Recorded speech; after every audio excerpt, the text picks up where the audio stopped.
La doctora Fernanda Santos es una de las principales referencias en la transformación de la mirada a través de cirugías de párpados y procedimientos estéticos en Brasil. Con más de 15 años de dedicación y más de 10.000 procedimientos realizados, desarrolló un enfoque único que combina técnicas avanzadas con resultados naturales, siempre priorizando la seguridad de sus pacientes. Y el doctor Fernando para tomar el curso porque encuentra sus resultados. Asombroso. Aún más de blefar inferior. Y ella es una referencia en el campo de blefar y lifting del tercio medio. Su trayectoria académica es excepcional. Incluye doctorado en cirugía y oftalmología por la UFMG en 2020, residencia en cirugía general y en 2005, residencia en oftalmología en el Hospital Gobernador Israel Piñeiro. En 2007 hizo un fellowship en cirugía plástica ocular en la Santa Casa de BH. Y en 2008, su búsqueda por la excelencia la llevó a Chicago, donde acompañó al pionero en cirugías palpebrales, el Dr. Alan Patterman. Se especializó en medicina estética en el año 2000 y en 2015 se perfeccionó con el renombrado doctor Mauricio de Mayo, MD Coats, en 2018. La doctora Fernanda ya ha transformado la práctica de más de 300 médicos a través de su propio método de enseñanza. Sus alumnos se destacan por la precisión, la técnica y el compromiso con resultados seguros, elevando el nivel de las cirugías palpebrales en todo Brasil. Cada profesional formado por ella multiplica.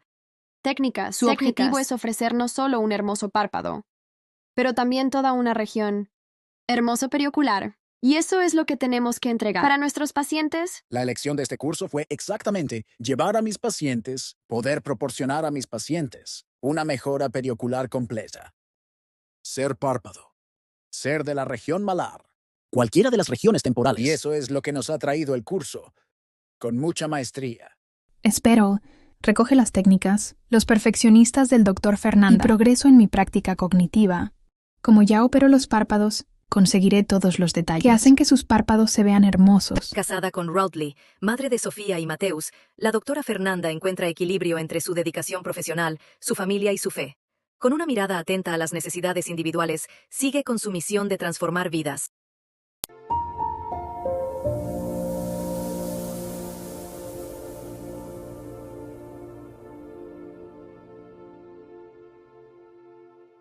Todos los slides, ¿verdad? Puse más imágenes, ¿no? Hay pocas palabras, prefiero hablar porque creo que la cirugía es muy visual, ¿verdad? Necesitamos ver las cosas para poder entender la técnica quirúrgica, entender el truco, el punto, ¿no es así? El truco del gato. Entonces, usé más imágenes, pero si a veces se hace difícil, todas las imágenes tienen la referencia, el artículo, de dónde saqué esa imagen. Entonces, a veces estás ahí mirando, quieres hacer una captura de pantalla. Siéntete libre de después localizar el artículo, ¿no? Es muy interesante esta clase, es mi primera clase en este formato, ¿no? Me gusta estudiar, ¿no? Y yo hice, como comencé a decir, hice cirugía general. Antes de hacer oftalmología, ¿no? Yo tenía una perspectiva de una especialidad quirúrgica cuando me gradué y pensé que la cirugía general, quería oftalmología, pero así plantaron la idea de que era casi imposible de tan caro. Entonces fui a cirugía general, pero después vi que lo mejor era hacer oftalmología. Y ya entré en oftalmología pensando en la plástica y después de la oftalmología hice la plástica ocular. Tenemos diferentes periodos ahí, ¿no? En la evolución del conocimiento, ¿verdad? Porque cuando nos formamos, estamos de una manera y vamos adquiriendo el conocimiento. Entonces acabamos teniendo formas diferentes de abordar según la época en la que estamos. Y una de las cosas que me hizo ir detrás así de este conocimiento del lifting del tercio medio es el resultado de la blefarocicatrización quedar pobre, ¿no? Esta región, ¿no? Órbita palpebral es un continuo, como la región de la ceja, ¿verdad? Supercilio y párpado superior. Entonces tenemos una continuidad de estructuras que para quedar bonito, ¿no? Voy a empezar a entrar aquí en las diapositivas de la clase para que se vea bonito. Tengo que valorar esa transición, tanto la transición de la parte superior como la transición de la parte inferior. Entonces, eso enriquece. Y cuando empecé a hacer blefaroplastia hace 15 años, ¿no? Entonces notaba en el resultado que a veces no quedaba satisfecha. Con ese resultado a veces parecía más profundo, a veces yo pensaba el párpado seguía largo, es decir, quitaste el exceso de piel, quitaste la bolsa de grasa, pero estéticamente todavía no estaba de ese modo que uno dice, vaya, podría haber mejorado un poquito más. Entonces, es en busca de ese podría haber mejorado un poquito más, que salimos, ¿no? Buscando el conocimiento, ¿no? El conocimiento que puede agregar. Y fue por causa de eso que yo fui a parar allá, ¿no? Con el doctor Putena, porque él ya hacía esa técnica, ¿verdad? Esta técnica tiene descripción desde 2001, 2005, ¿verdad? Y él es uno de los que más la realiza, solo que la forma en que él la realiza es un poco diferente de la forma en que yo la realizo hoy y vamos evolucionando, ¿verdad? Yo estuve con él en 2015. Y él hace su perióstico, ¿verdad? Que podemos hacer debajo del periósteo, ¿verdad? El despegamiento o podemos hacerlo por encima del periósteo. Entonces, hoy yo realizo más arriba del periósteo. Entonces, aquí los cambios, ¿verdad? Un rostro más joven y el rostro envejecido y vemos los puntos de cambio, ¿verdad? El ángulo, ¿verdad? Las arrugas, vemos el párpado que a veces se proyecta por la bolsa de grasa o a veces se hunde, el surco que se profundiza, ¿verdad? Vemos que el área de mayor brillo cambia, ¿no? Antes era aquí en la prominencia cigomática y va a descender aquí para poder quedarse en esa región. Y la parte del contorno se va esqueletizando, ¿verdad? Entonces todo eso va a dar el mensaje de envejecido, de cansancio, y esta parte aquí vectorial de este análisis es muy interesante porque cuando tenemos un rostro joven, ¿verdad? Tenemos los vectores en este sentido, ¿no? Vemos esta línea de mayor brillo, sigue exactamente este sentido aquí, ¿verdad? Entonces, tanto desde la nariz hasta el ángulo, como la línea aquí de mayor brillo, que es la de la eminencia cigomática aquí, como esta línea del blush, que es esta parte más hundida. Y conforme descienden aquí las partes blandas y los cambios que van ocurriendo, hay esta inversión de los vectores. Entonces, a la hora que vamos a hacer el abordaje, hay que tener eso en mente y aquí está la evaluación frontal del alargamiento, que creo que esto es una de las cosas así. Lo que más empobrece el resultado es que el párpado, después de todo lo que se hizo, sigue estando muy largo. Entonces, eso da la sensación de ojeras, porque el párpado, ¿no? Cuando miras a las mujeres jóvenes, bonitas, tienen esa región, ¿no? El cigomático, la maxila bien proyectados y el párpado más cortito, sin ninguna separación entre el párpado y la mejilla. Entonces, ese es el resultado estético ideal. Entonces, cuando tengo, ¿no? Un alargamiento vertical del párpado, surco marcado, proyección estéticamente es desviarse del ideal. Y aquí algo que es extremadamente importante, la remodelación ósea, porque en el momento en que ocurre la remodelación ósea, tenemos un acortamiento aquí de la maxila, ¿verdad? En este sentido. En el sentido horizontal y en el sentido vertical se alarga, ¿verdad? Entonces, ¿qué pasa? La hendidura palpebral baja, ¿verdad? Que es esa cuestión de la hendidura negativa de la que hablaremos más adelante y el vector negativo, que son las dos cuestiones de mayor complicación, ¿verdad? En el resultado de la blefaroplastia, de la retracción, que es lo que todo el mundo teme, ¿no? Entonces, esto forma parte de la evolución del envejecimiento. Hay uno de los artículos, ahora no recuerdo cuál exactamente, sobre las cirugías, en el que habla de las complicaciones más comunes, ¿no? Y la cuestión de la retracción en el paciente de vector negativo es la complicación más común. Entonces, realmente tenemos que tener mucho miedo de eso. Y la mayoría de los pacientes que fueron analizados en este trabajo tenían vector negativo. Entonces, el vector negativo, uno queda así. Ah, ¿será que tiene vector negativo? ¿Será que no tiene vector negativo? La mayoría de las personas con el envejecimiento, debido a este hundimiento de esa región, la pérdida de la parte blanda y la maxila hasta la reabsorción, la remodelación ósea de ella, tendrá el vector negativo. Entonces tenemos que estar muy atentos porque el vector negativo no es poco común, es frecuente. Así que tenemos que estar muy atentos. Aquí está la presentación de esa remodelación ósea con una cavidad orbitaria.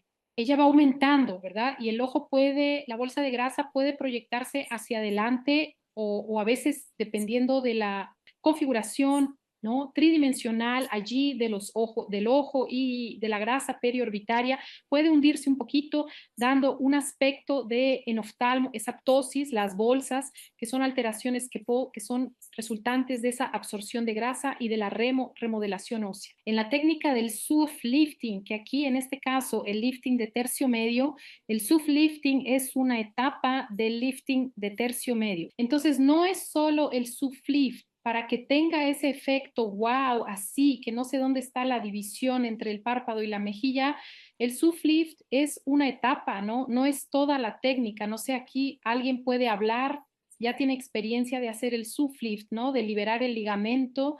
Entonces, aquí vemos el ligamento retentor. Y aquí vemos cómo anatómicamente esta presencia del ligamento retentor del orbicular aquí, ¿no? El orbicular sobrepasa el ligamento retentor y aquí viene el ligamento cigomático, ¿verdad? Que es el ligamento cigomático cutáneo. Y esta región aquí, entre los dos ligamentos, esos ligamentos son las condensaciones, ¿no? De tejido más, es conjuntivo fibrótico que va a unir la región del periósteo, músculo y piel. Entonces, por eso, donde está, van a haber los hundimientos, ¿no? Entonces, y entre el ligamento retentor del orbicular y el ligamento cutáneo cigomático, vamos a tener el monte malar, ¿no? Que es una de las cosas, así que varios pacientes tienen problema con esto y a veces lo que el paciente quiere mejorar es solo el monte malar. Una de las fotos de un paciente que voy a mostrar aquí no tenía mucha flacidez de blefaro, él tenía solo monte malar, ¿no? Y aquellas técnicas de resección directa aquí o del festum o del monte malar que a veces deja una cicatriz baja e inestética, ¿no? Entonces, lo mejor es venir por encima y llegar a esa región para hacer el abordaje. Este punto aquí, ¿qué sucede? Tengo una línea imaginaria que une los principales ligamentos y separa la parte móvil de la cara de la parte inmóvil.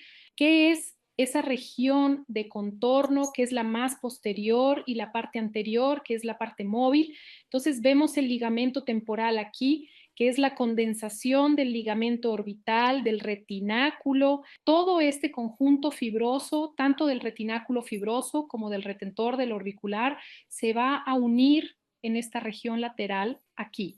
A continuación viene el ligamento cigomático y aquí abajo vamos a tener el ligamento mandibular. Esta línea es clave cuando voy a hago un levantamiento del tercio medio, porque en el momento en que trabajo en esta región donde voy a tener el ligamento retentor del orbicular y un poco más abajo, el ligamento cigomático, y yo tracciono esta región, entonces mi línea de fuerza voy a traccionar hasta aquí abajo. Voy a mostrar unos antes y después del postoperatorio. Dependiendo de cómo es la tracción, en la primera semana se puede ver la línea aquí de tensión, porque aquí viene el ligamento macetérico, ¿verdad? Entonces, cuando ícamo entra aquí en el mandibular, entonces, si ajustamos bien la línea, ¿verdad? Interligamentaria, podemos tener un efecto lifting muy bueno para esta región. Entonces, tenemos el efecto de la grasa, de elevar la grasa, y el efecto de trabajar esta parte ligamentaria, los ligamentos retentores aquí. Esto es muy importante para la técnica. Cuando voy a entrar en la técnica quirúrgica, porque la liberación de esos ligamentos retenedores es tipo 50% del éxito de la operación, ¿verdad? Entonces, esa parte tiene que quedarse en la mente. Y aquí vamos a ver el corte oblicuo de las estructuras que hay en esta región de la transición párpado-malar, ¿verdad? Sección transversal, lo dije mal aquí, y aquí vemos la región del ligamento retentor del orbicular. Y una cosa importante, aquí las otras estructuras, la técnica que uso uso mucho más frecuentemente la incisión transcutánea que la transconjuntival. La transconjuntival es genial, ¿no? Solo que, ¿qué es lo que pasa? ¿Por qué uso más la transcutánea? Necesito tener un área de liberación grande para llegar aquí, y al final, cuando sube todo, quito piel y quito músculo. Entonces, la idea inicial de la conjuntival es que no interfiera con el músculo, no voy a tocar el septo, pero voy a intervenir de todas formas. Entonces, al final me resulta más fácil hacer la transcutánea de una vez, incluso en pacientes jóvenes, ¿no? Cuando es alargamiento vertical del párpado en el que hago la elevación del tercio medio, voy a utilizar la técnica transcutánea. La transconjuntival la acabo usando más para una bolsa residual, algo así, o entonces cuando la persona tiene todo en su lugar y solo tiene la bolsa de grasa, lo cual es rarísimo, ¿no? Porque quien tiene ojeras anatómicas ya tiene el alargamiento vertical. Y es lo que dije antes, ¿no? Mejorar el alargamiento vertical es parte del embellecimiento, ¿no? El párpado largo parece envejecido, ¿no? No se ve tan bonito, parece cansado. Y una cosa interesante de este ligamento, que es esta parte aquí, existe una idea de que el ligamento, él va a colocar la piel en la región donde el hueso termina. En algunas personas sí, pero en la gran mayoría tiene una inclinación hacia abajo, ¿verdad? Y va a marcar la piel debajo del hueso, o sea, el párpado es más grande que la parte ósea. Entonces, el reborde óseo está aquí y el final del párpado cutáneo siempre estará aquí abajo, casi en el medio del pómulo, por el hecho de tener esta inclinación hacia abajo, ¿verdad? Aquí podemos ver claramente qué es el reborde óseo, la parte muscular, el tabique palpebral y aquí el ligamento retentor del orbicular. Y esta parte aquí, detrás del surco, tenemos el espacio cigomático.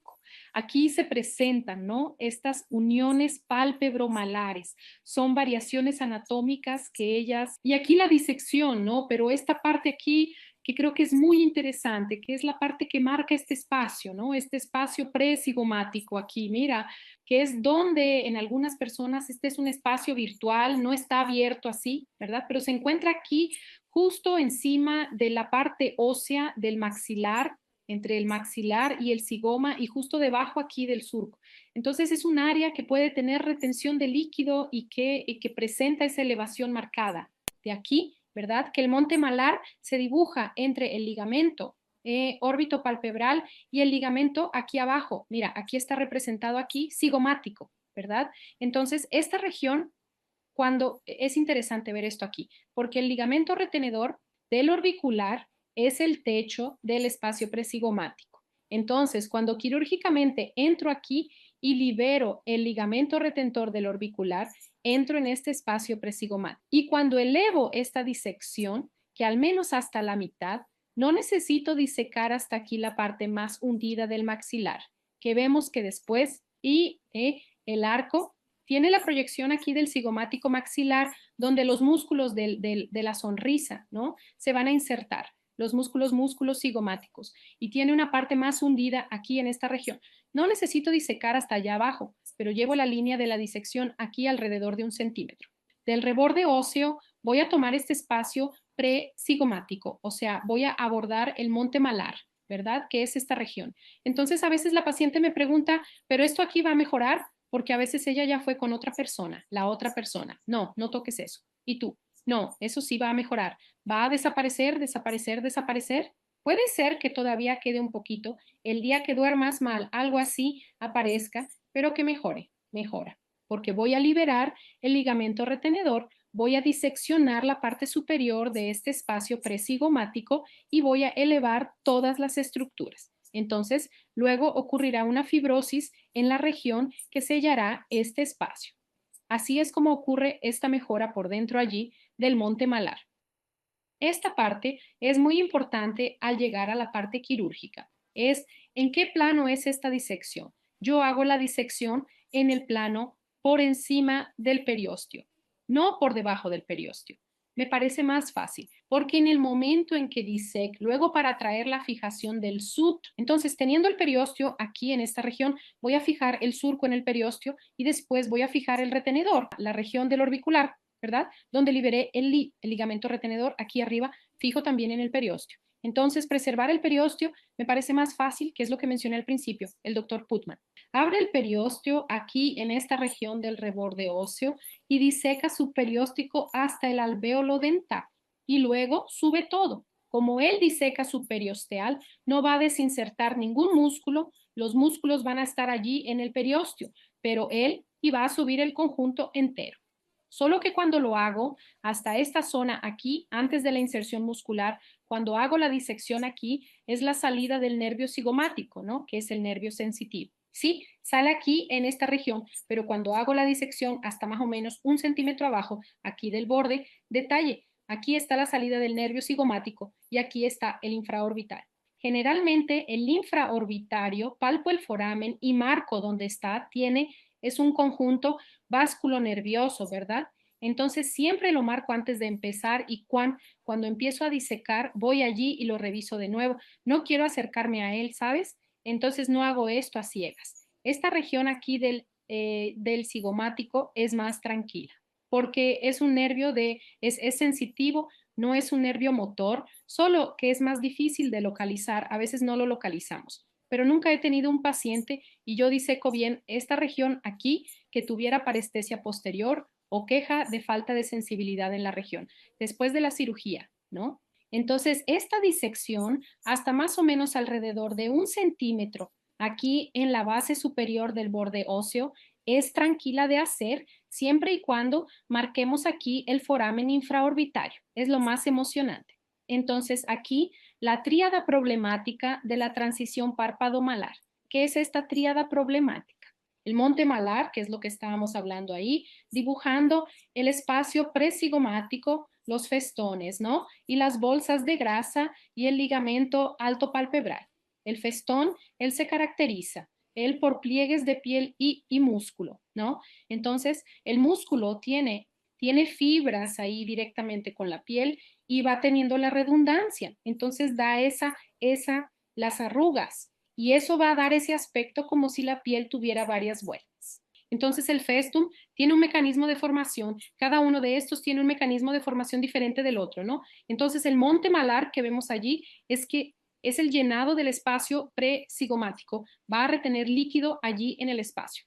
Entonces esta región aquí del monte malar, entonces al liberar el ligamento retentor del orbicular y al disecar un poco más abajo, subiendo la región, mejoro el resultado final. El festum son pliegues, ¿verdad? De piel. Entonces, generalmente, la hora que también liberando el ligamento, pero no tanto por el sulflip, sino por la liberación de piel y músculo, ¿verdad? Ya he tenido pacientes que la doblez de piel, había tanta doblez de piel que disequé separadamente piel y órgano para poder mejorar ese exceso de festum. Hay casos en los que hacemos así una disección mayor entre la piel y el músculo, como si fueran 4 capas, ¿no? Que normalmente hacemos una capa miocutánea, la grasa y la parte ligamentaria. Entonces, con el festón, a veces hago una 4ª capa separando la piel de la musculatura para poder quitar, ¿no? Porque, ¿qué es lo que ocurre con esta tríada problemática aquí? Que imagino que ya debe haber sido un problema para ustedes y ha sido un problema para mí varias veces. Por eso me interesé tanto en mejorar esta técnica del lifting del tercio medio. Sí, dejar el surco marcado, dejar un exceso de festón para que se hinche y dejar el monte malar es como si no hubiera operado, el paciente queda insatisfecho. Eso equivale a insatisfacción.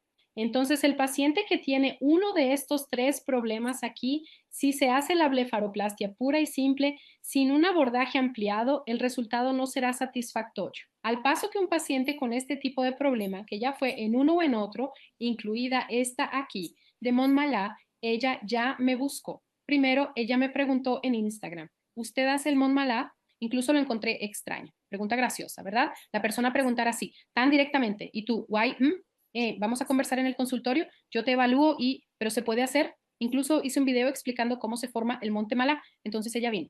Y entonces cuando su monte malar realmente mejoró, muestra, y ella sí, la satisfacción en persona. Esta de aquí también, cuando el festum mejoró y no vemos separación entre el párpado y la región malar. No hay un hundimiento separando esta región.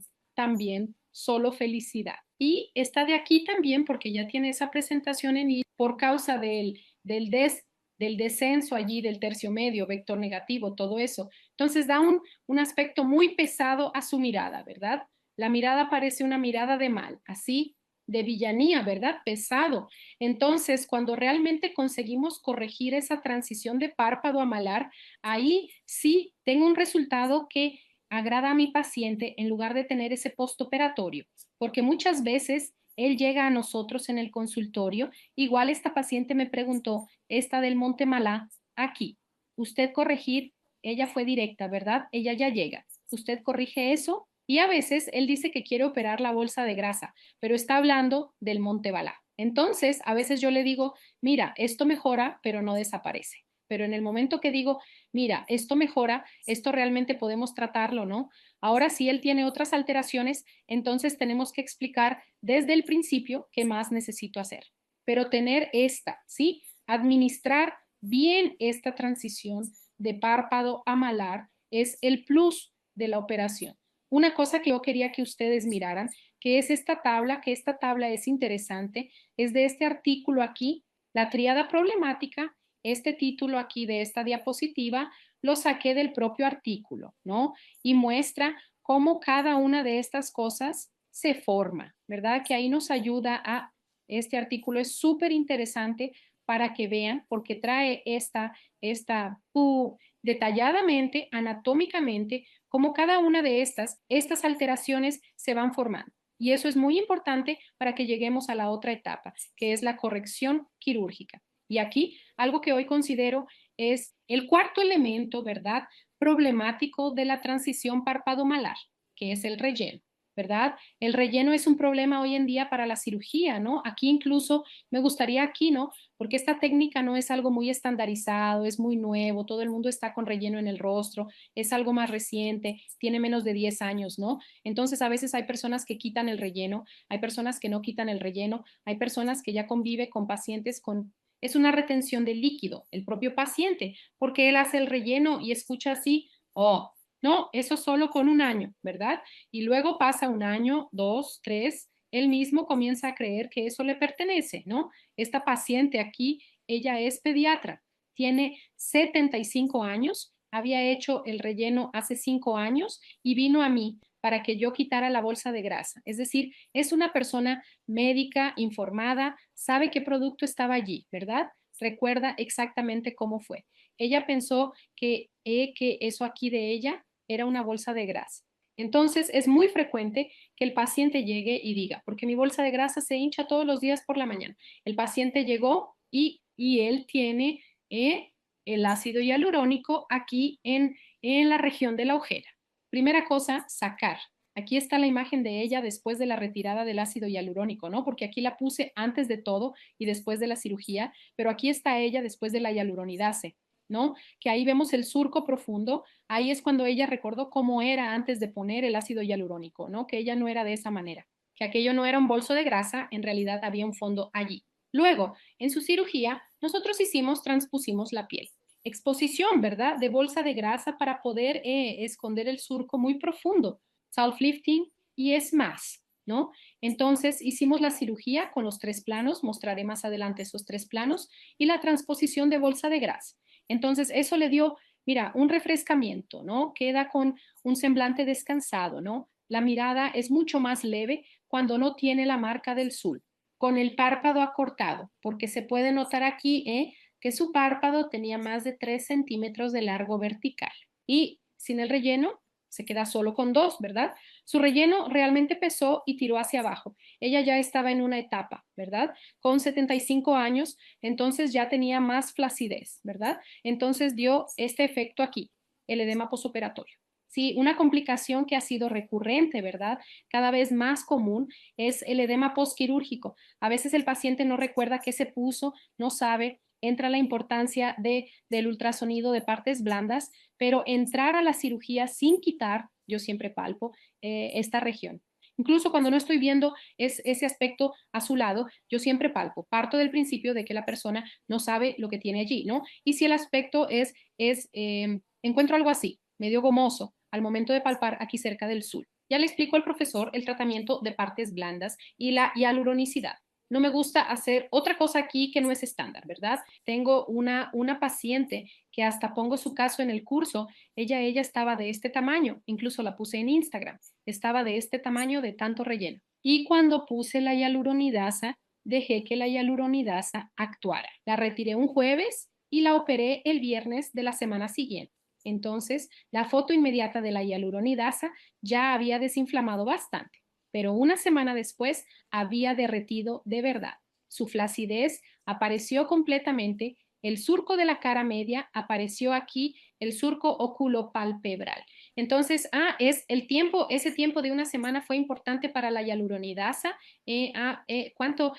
Como la vi una semana después, no sé precisar si al otro día ya estaba derretida de esa manera. pero inmediatamente ella no estaba totalmente disuelto allí el ácido hialurónico, ¿verdad? Entonces la hialuronidasa necesitó más tiempo. Entonces me gusta así dar una semana incluso para deshinchar también, y en el momento que vamos a trabajar allí quirúrgicamente está más fácil. Yo creo que así es como ustedes hacen también ya con la hialuronidasa, ¿verdad? Y aquí una cosa extremadamente importante, que es el drenaje linfático profundo aquí de la región, es porque la complicación postoperatoria del lifting del tercio medio, que da más miedo y molesta al paciente y deja el postoperatorio así un suplicio, y mucha gente desiste de hacer esta técnica, es la quemosis, ¿verdad? Quien ya ha sufrido de quemosis puede manifestarse. Yo también ya sufrí de quemosis, gente, por eso hoy estoy hablando así. Ella ya sufre mucho con la quemosis. Y aquí vemos el drenaje linfático profundo. Él coalescen, ¿no? Los dos conductos aquí principales del drenaje linfático es exactamente donde vamos a disecar el orbicular para poder hacer la apexia. Entonces, así vamos a afectar el drenaje linfático, ¿no? Aquí vamos a ver. El drenaje conjuntival es continuo aquí, profundamente, con el linfático profundo.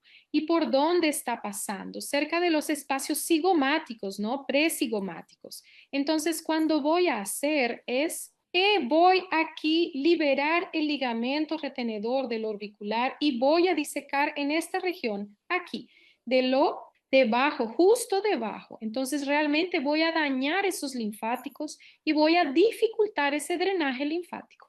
Entonces el quemosis es algo para lo que ya tengo que tener mi estrategia antiquemosis para el postoperatorio. Eso es, que forma parte del mejor resultado después. Porque si no, el lifting, y es interesante explicarle al paciente, decirle así, mira, vamos a hacer un lifting asociado. Entonces tu cirugía va a durar más y tu postoperatorio va a durar más. No es una blefaro común, es una blefaro plus. Vas a tener un resultado plus. Tienes que orientar, porque si no, él piensa que solo es quitar la piel. Y la amiga que se operó allí en el SUS quitó la piel y quedó bien en una semana.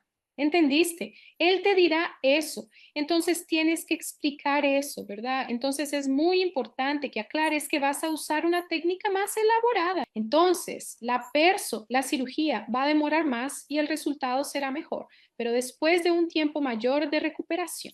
La persona entendiendo eso, no hay problema ninguno. Ahora tú es querer hablar con la persona que es todo mágico.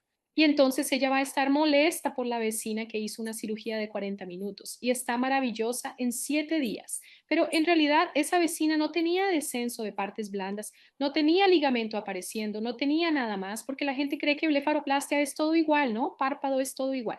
Y hay el paciente que ni tiene indicación de que yo haga lifting de tercio medio. Y hay el paciente que si no lo hago, el resultado queda muy mal. Entonces aquí el análisis preoperatorio, ¿no? Las trampas, ¿no? Para prevenir la complicación, ¿no? Entonces aquí una paciente extremadamente flácida, ¿no? Y vemos que su ángulo aquí está más rectificado, pero tendiendo hacia el inferior, porque el ángulo está aquí. Y veo que está bien por debajo de la línea de la pupila. No llega a ser una hendidura negativa como está en esta imagen, pero no es una hendidura positiva, está más hacia lo neutro. Entonces aquí en la vista frontal tengo que observar, ¿no? El ángulo, la posición del ángulo, que la posición del ángulo embellece, pero me anuncia que tengo peligro de complicación cuando tengo la hendidura invertida y tengo que observar si ya tiene exhibición escleral o no. Pacientes con bolsas de grasa así, voluminosas, con una gran flacidez así, si solo vaciamos esto aquí, no tienen el escleroshow porque la grasa está anclando. Al vaciar va a, si no hago otro sistema de anclaje, va a aparecer el escleroso, ¿vale? Entonces, ese análisis preoperatorio para poder seleccionar la técnica y reducir complicaciones. Aún en la visión frontal hacemos, ¿no? El distraction test y el snapback test, ¿no? Para ver si se hace tarsal o si se hace cantopexia. En ese punto del tarsal o cantopexia, nunca dejo sin nada. Primero porque el paciente por encima de 50, 55 años ya va a tener un cierto alargamiento del tendón aquí. Dejar el ángulo ligeramente inclinado hace que la mirada sea más almendrada y más bonita, ¿verdad? Eso es importante en el resultado. Operó el párpado, pero quedó en ángulo recto, o el tendón se alargó y el ojo quedó redondeado. que era un resultado antiguo, ¿no? Que la gente dice así, no voy a quedar con ojo de muñeca, no, ¿verdad? Que es ese ojo redondo. Entonces, este enfoque del ángulo es fundamental en ese acabado bonito. De la operación, no es solo cuestión de tener, es ectropión, ¿verdad? O de lagrimear, no, no es solo por eso, no, funcionalmente no, es estéticamente mismo. Tengo que trabajar el ángulo para que quede bonito. Tiene que estar allí los 2 milímetros por encima del medial, el ángulo lateral. Y aquí, aún en la visión frontal, veré surcos y líneas, la proyección de la bolsa de grasa, el monte malar, aquí queriendo aparecer, ya esbozándose, ¿verdad? Entonces, todo esto ya me indica que ella necesita un lifting de tercio medio, muy flácida y tu paciente no tiene 60 años. Entonces, eso no tiene que ver con la edad, ¿verdad? De organismo a organismo. Y aquí una cosa de la visión oblicua, que creo que es muy importante cuando vamos a hacer el lifting de tercio medio, es el volumen de las partes blandas, porque vimos en la remodelación ósea que el maxilar se hundirá un poco y la órbita se ensanchará en ese sentido, es decir, el soporte se va perdiendo y tengo un volumen de parte blanda muy grande aquí, ¿verdad? Que está viendo a esta paciente. A esta paciente yo ya la recibí así, pero el volumen de la parte blanda, muy grande, es un factor complicador. Va a pesar y va a ser así. En el momento en que la persona está acostada, está todo así, pero cuando se levanta, hace así, ¿entiendes? El peso de ese volumen del cachetón, él es lógico, tengo que darle apoyo y todo, pero no puedo tratar a esta paciente aquí con una flacidez importante, surco, ¿no? Y todo, pero con poco volumen de tejido, da un lifting. Voy a mostrar el resultado de ella, da un lifting fantástico. Ahora, esta paciente acá con este volumen de mejilla, el lifting de tercio medio, solo no sostiene toda esa mejilla, ¿verdad? Entonces explicamos que va a subir un poco, pero no puedo subir todo porque su mejilla es voluminosa. El paciente entiende que en su caso, para levantar toda esta región, tiene que tener el vector ascendente también, no solo este vector vertical, porque cuando hacemos el lifting de tercio medio, uso el vector vertical, ¿verdad? Eso es muy importante. Y aquí la visión de perfil completo, que es donde vamos a ver el vector negativo, ¿verdad? Y vamos a ver este alargamiento aquí del tendón. La hendidura tendrá el acortamiento o el horizontal, que también hace que el ojo se vea pequeñito y eso tampoco queda bonito. Ahí entra lo que dije antes, de siempre trabajar el ángulo. El ángulo entra, no es solo así, ¿vale? Hay prueba de distracción, hay prueba de elasticidad, ambos están negativos. Genial, no necesito hacer nada aquí. No, el ángulo está en mi proyecto quirúrgico. ¿Cómo voy a abordar el ángulo? ¿Dónde voy a anclar el ángulo? ¿Qué altura quiero dar a este ángulo? El ángulo es fundamental en el embellecimiento, no es solo para que tengamos anclaje de tendón, no, ¿vale? Y aquí este artículo es genial, su referencia está aquí, ¿no? Y da aquí, mira, no sé si alguien aquí ya lo vio, da un mapa para que escapes de los problemas, ¿no? Entonces, ¿qué observas? Porque al principio te sientes un poco perdido hasta que desarrollas ese algoritmo mental, ¿no? De qué haces, qué no haces. Si tienes esto, hago esto. Si tienes aquello, voy a hacer lo otro. Entonces, tener una estandarización, una metodología, te ayuda mucho, ¿verdad? Porque el método es para facilitar. Entonces, este artículo aquí, él coloca todas las cosas que necesitamos observar, porque no es solo llegar y hacer así y ver si está flácido, si no está, tenemos que ver todo esto que está aquí para saber si hago. El lifting de tercio medio, cómo lo hago, cómo anclo el ángulo, cómo va a quedar. Entonces, es bastante interesante. Su referencia está aquí, mira, que es esta revisión de técnicas aquí. Entonces, esto queda guardado en la mente, ¿verdad? 30 es esa pantalla ahí. Y esto de aquí es algo que mencioné antes, no sé aquí quién ya tuvo. Es decir, pacientes tenían algunas de estas cosas aquí. Al final se convierte en un posoperatorio que es un sufrimiento personal ahí que no es oftalmo y a veces incluso nosotros que somos oftalmo. Porque a veces hacemos la evaluación muy centrada en el párpado, pero estas 4 cuestiones oculares aquí pueden convertir el postoperatorio en un tormento para el paciente y para nosotros, ¿verdad? Porque él va a estar enviándote mensajes, va a estar llamándote, mi ojo está rojo, la quemosis no para, ¿verdad? Entonces, el paciente alérgico, no sé si ustedes ya tienen esto, aquí estas 4 cosas que tienes que buscar. Se habla mucho del ojo seco, así, el paciente con ojo seco a veces ni opera y todo, pero no es solo el ojo seco. El paciente alérgico, él tiene una congestión mayor de esa región, tendrá un retraso mayor en mejorar de la hinchazón y tiene una predisposición incluso más a la quemosis. El paciente con rosácea ocular, que es una queja común, es aquel paciente que tiene esta área roja. Generalmente, este paciente es el paciente con rosácea. Ya tiene una predisposición a que se le ponga roja la margen palpebral, ¿verdad? Y luego se va oscureciendo esa región. Entonces, si tiene blefaritis, genial, voy a usar una pomadita en todo. Yo ya tuve un paciente que operé usando el Resca y usó doxiciclina hasta 3 meses después para controlar esta región, para que podamos tener un postoperatorio de parto. Entonces, eso tiene que ser identificado antes, porque en el postoperatorio el orbicular estará algo flojo allí durante un periodo. Entonces, la liberación de las glándulas de meibomio allí será más lenta. Por lo tanto, necesito identificar al paciente con rosácea, con el paciente con blefaritis y prestarles más atención, especialmente en lo que respecta a la superficie ocular. Sí, la conjuntivocalacia en los pacientes más mayores es otra cosa que va a suceder porque ya es una conjuntiva floja. Entonces ya es un paciente con una predisposición a la quemosis también. ¿Qué hago en estos pacientes? ¿Qué identifico en el preoperatorio? No, que la conjuntivocálisis es enorme. Quito la conjuntiva en el preoperatorio. Dejo un área mayor ahí sin conjuntiva y ya hago la corrección de la conjuntivocálisis junto con la corrección quirúrgica porque así disminuyo el problema en el postoperatorio. Y el ojo seco, ¿no? Que dependiendo del grado de ojo seco, la cirugía está contraindicada incluso. Entonces vamos a comenzar con esta técnica que estoy describiendo aquí. Es la técnica que yo uso principalmente hoy. Ela es encima del perioperiósteo, la línea de disección. Y ahí trabajamos en 3 planos.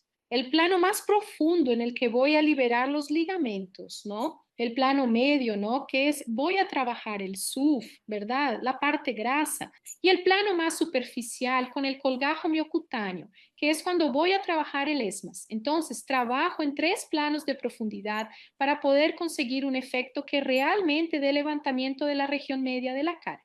Y aquí está la referencia del artículo, ¿de acuerdo? Este artículo es muy bueno. Aquí las imágenes de la técnica operatoria. Pero voy a mostrar esto aquí y aquí para que entendamos los planos. Entonces, el plano más profundo, que es el ligamentar. Entonces, voy a liberar el ligamento retenedor, libero todo el ligamento retenedor desde aquí, ¿no? Del tear trough hasta esta región, aquí donde voy a fijar mi cantopexia. Todo será liberado. Y aquí la profundidad de esta liberación. Entonces, primera etapa, liberación ligamentaria. Segunda etapa, coccinea de pouso, que es el SUFLIF. Entonces, así solo el SUFLIF solo, ya está. Ayuda mucho, pero él solo no, tengo que agregar, ¿verdad? Y hasta para yo alcanzar el surco, tengo que romper el ligamento. Pero cuando yo libero todo el ligamento aquí de esta región, tendré una mayor movilidad de los tejidos, de lo que cuando libero solo en el lateral para tirar solo del surco. Entonces, la liberación del retenedor hasta aquí en el shear trough es muy importante. Si está muy profundo, transposición de bolsa. Si no está muy profundo, no necesito transponer. Pero primer paso, liberación del ligamento. Segundo paso, ¿no? Es el SUFLIFTING. Me gusta hacer el SUFLIFTING con fijación con punto no absorbible, ¿no? Me gusta usar Prolene 5. Y yo acostumbro dar, depende, ¿no? Del volumen que quiero, que estoy levantando. Doy 2 o 3 puntos aquí en esta región, en el borde. Algo muy importante, ¿no? De la técnica del lifting transpalpebral, porque es diferente del lifting. Lifting estándar que voy a traer a esta región aquí preauricular, lo voy a traer a la región palpebral y el orbicular se contrae así.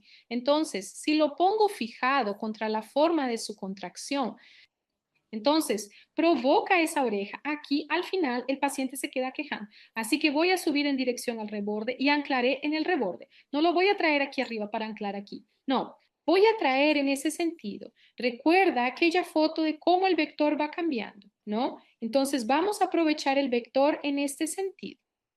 Y aquí es la región del ligamento, porque es un miedo que tenemos. Pero si voy disecando, voy a lesionar el músculo, ¿verdad? Va a interferir allí, ¿verdad? La sonrisa, tal. El movimiento del labio es lo que mencionamos al principio.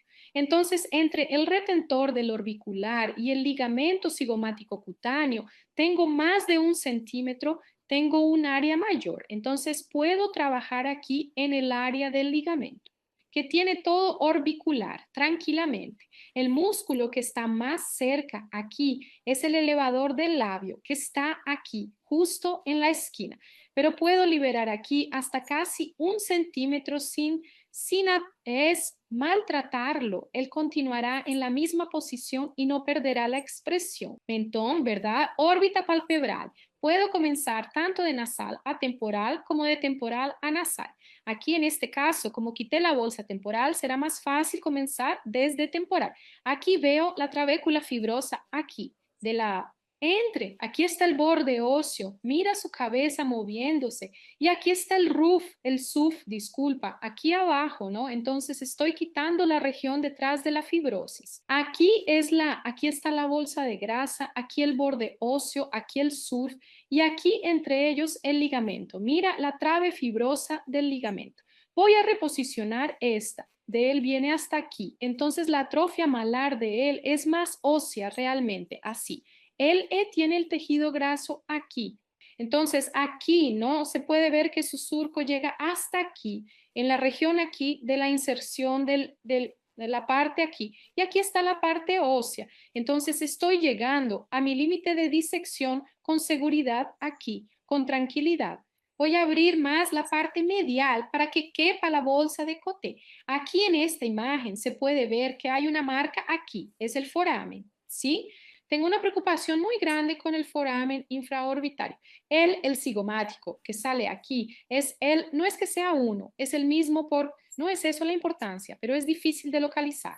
¿Y qué es lo que sucede? Cuando disecamos aquí, no tengo una pérdida grande, diferente de esta región aquí, que toda la sensibilidad de aquí depende de él. Entonces, siempre marco lo palpo, dibujo dónde está y cuando estoy disecando, que estoy acercándome a él, lo hago de nuevo, diseco, aparece el borde, marco de nuevo. Siempre palpo para localizar mientras voy avanzando en la disección, porque creo que eso me da seguridad allí, de no dañar estructuras nobles y tener un postoperatorio más tranquilo. Aquí la importancia de esta liberación del ligamento, porque estos ligamentos retenedores, ¿no? Ya dice retenedor, porque va a retener la piel, entonces están unidos del periósteo hasta la piel. Por eso es que están tan marcados, con la piel pareciendo estar unida directamente al hueso, porque es realmente eso.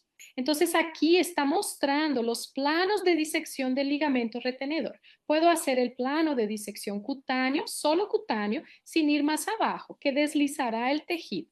Y puedo hacerlo debajo, ¿verdad? Del cojín graso, más profundo. Y puedo hacerlo de las dos maneras. Entonces, de todas estas maneras, libero esa arruga, ese tirar hacia abajo que el ligamento hace aquí en el surco.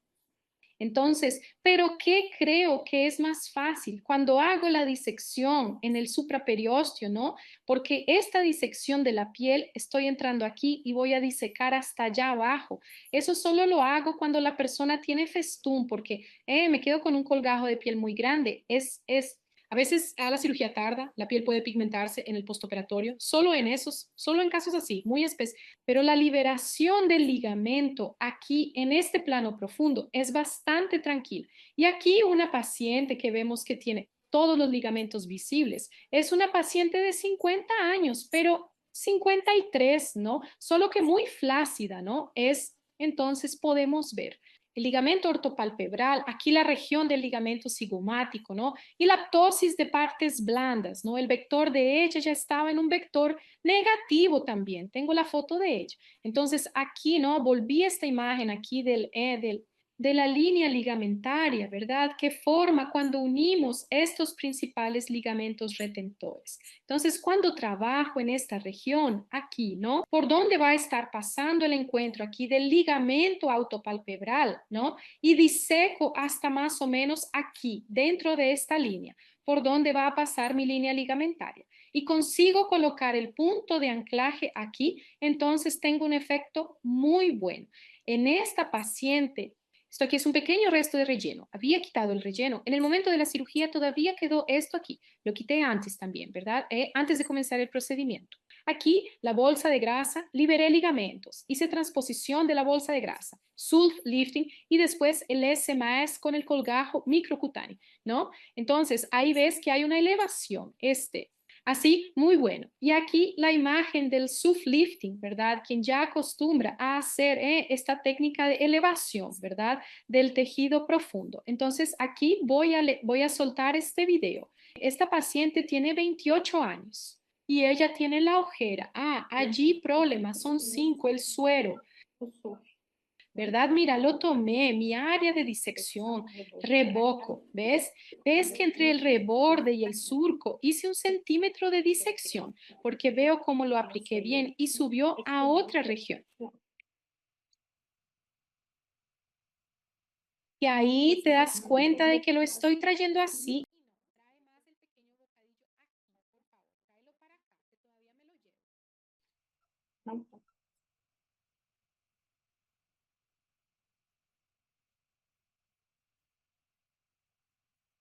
El punto es un contenido acostado, ¿no? Porque ahí tengo un área de adherencia mayor.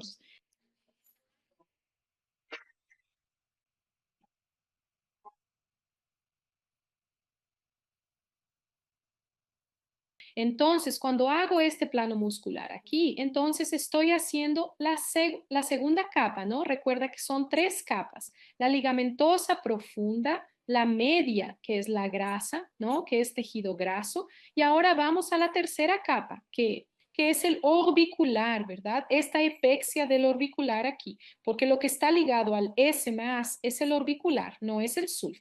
Entonces, el sulf yo tengo un plano, que es el plano más profundo, más intermedio, y el S+ es el plano más superficial. Entonces aquí vemos la apexia del S+, aquí en el ángulo temporal. Entonces aquí, vemos cómo tengo la tracción de toda la parte inferior. Voy a hacer un punto en U.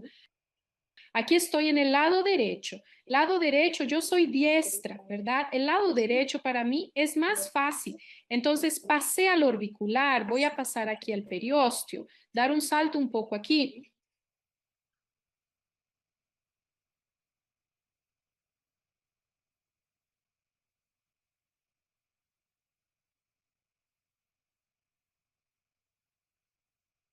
Al salir aquí lo hice un poco diferente del otro lado por el hecho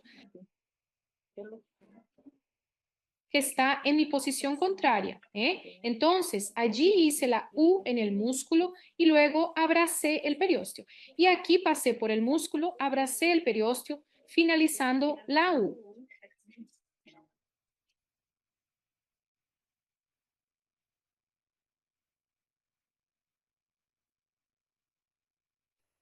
Es solo para tener esta comprensión aquí de los 3 planos. Es aquí.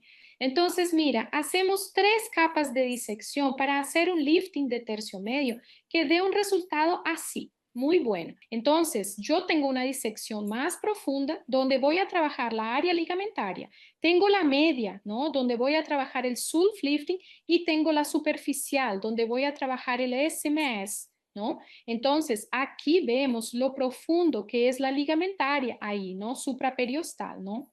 Después vengo para el SUFI, que es cuando estaré haciendo la apexia, y después vengo para la parte muscular con los más, ¿no? Entonces, por eso es que hablamos de 3 planos. Tengo que tener 3 líneas de acción para tener ese efecto. Aquí yo mostré la liberación del ligamento, luego, ¿no? El sulf lifting, y aquí, ¿no? Tengo que hacer el lifting, ¿no? La apexia del orbicular, que es el ismas. Ahí, cuando voy a usar 3 planos de disección, cuando no voy a usar, lo que no significa que tenga que usarse para todos. Entonces, esta paciente aquí es una paciente con el ligamento muy marcado y el alargamiento órbito-palpebral. Entonces, ¿qué hice en esta paciente? Liberación, hice la técnica completa con transposición de bolsa que da efecto aquí, rellenador. Parece que le puse relleno, además de organizar esta parte aquí de su mejilla media, porque la transposición de bolsa en un paciente que tiene el vector negativo, traigo volumen para acá, así que esto embellece. Entonces, además de sostener el párpado, porque lo que no sostiene es no tener volumen aquí. Al hacer la transposición, me ayudará con el volumen. Aquí paciente con el vector negativo, ¿no? Esta paciente que ya he mostrado su cara antes, ¿no? Entonces, en ella también hice, ¿no? Todo, ¿no? Cantopexia, transposición de bolsa, SUF y S más. Pero el caso lo requiere, ¿no? Tenemos que dar todo lo que el paciente pide. En esta paciente ya hice más la cuestión del sistema músculo aponeurótico superficial, ¿verdad? Pero liberé el ligamento y en el canto medial, como ya tenía aquí, ¿ves? Más hundido. Hice transposición de bolsa medial, no hice transposición de bolsa total. Ahora la bolsa, generalmente transpongo la medial, principalmente cuando hay el pre, solo el TEAR truco aquí. Entonces, no me preocupo a veces con la mediana reseco, pero la bolsa temporal generalmente la reseco, raramente yo dejo sin resecar. Y esta paciente que es la que mostré al comienzo, ¿no? En ella hice la transposición de bolsa y hicimos SUF y después es más. Y ves que como ella queda así, parece que se hizo hasta un relleno, pero no se hizo, sí, el volumen es de su propia bolsa de grasa. Este es un paciente al que no hice el abordaje en 3 planos. ¿Recuerdas lo que hablamos del volumen? Que incluso le mostré a la paciente así. Este es un paciente con cachetes grandes, ¿no? Entonces, él tiene un gran volumen malar aquí, ¿no? Así que no es veto negativo, incluso está oculto en las proyecciones, ¿no? De volumen que tiene naturalmente. Entonces, en él, ¿qué hice, no? Sí, hice la liberación del ligamento, resequé las bolsas e hice solo el ESMAS.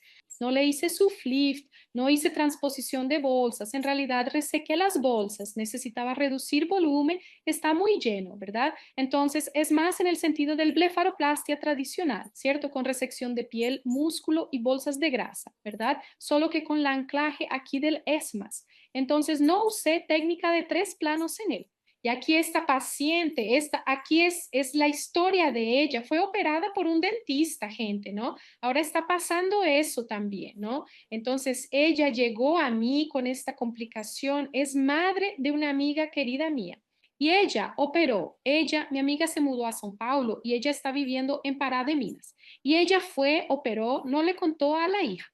Cuando el ojo comenzó a estar totalmente problemático, le contó a la hija lagrimeando, inflamando, todo eso. Entonces la hija me llamó, porque ahora ya sabes, hasta tenemos esa cuestión, se ha hablado mucho, no sé qué hace la gente de otros estados con las complicaciones postoperatorias de los dentistas, porque está llegando cada vez más, ¿verdad? En el caso de ella, asumí el caso. Entonces, tuvimos que poner un injerto extenso, ¿no? ¿Qué ves aquí? El injerto ancho de ambos lados. Aquí ella está sí, creo que lleva más o menos 20 días, ¿no? Está bastante reciente. Entonces, vemos la línea de demarcación aquí en la parte inferior del injerto, que luego con el tiempo, masaje, base, pero ahora tenemos que estar atentos a estos casos. También hice, ¿no? El refuerzo ligamentario que ella no tenía. Ahora, ¿verdad? Como dije que lo iba a dejar para el final, la quemosis. Terror, ¿no?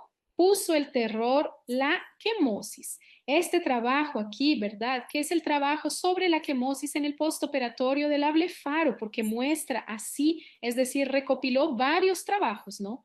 Y varias técnicas, porque queda esa cosa que si hago transconjuntival, no voy a tener quemosis. Si hago transconjuntival, voy a preservar más la anatomía.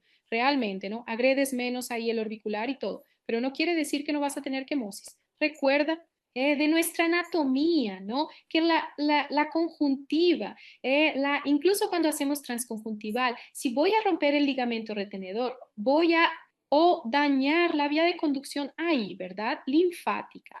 Entonces, pero aquí en este trabajo vemos que la tasa de quemosis es mucho mayor en los pacientes con liberación del ligamento retenedor, ¿no? Entonces, así queda claro, ¿no? Que eso realmente sucede, que a veces observamos, hay gente que abandona la técnica por causa de esta complicación. Y aquí vemos que realmente, como se describe en la literatura, esta complicación es mucho mayor en quienes, y a veces una quemosis persistente, ¿no? Entonces, ¿qué hacemos? Una cosa que me gusta mucho hacer, ¿no? Aquí mostrando, ¿no? La región, que fue aquello que mencionamos antes, el conducto linfático principal temporal, está en mi área de disección y de pexia. Entonces, no hay como no dañarse. Entonces, una de las cosas antiquemosis que hago es el tape, ¿no? En el curso allí tengo un módulo solo explicando el tape, porque el tape fue así, la salvación del posoperatorio. porque a partir del momento en que comprimo la región antes de que ocurra el edema, entonces ya disminuyo un problema que es el edema, así. Entonces el drenaje linfático va a tardar en ocurrir. Entonces no dejé que ocurriera mucho edema. Entonces el tape lo considero fundamental en el postoperatorio. Creo que el tape es una de las estrategias antienfisema y la otra es que ya dejamos un pequeño corte en la conjuntiva, porque este corte en la conjuntiva también me ayuda a no causar esa primera retención linfática que a veces se vuelve muy grande, ¿ok? Y gracias a quien se quedó aquí hasta el final.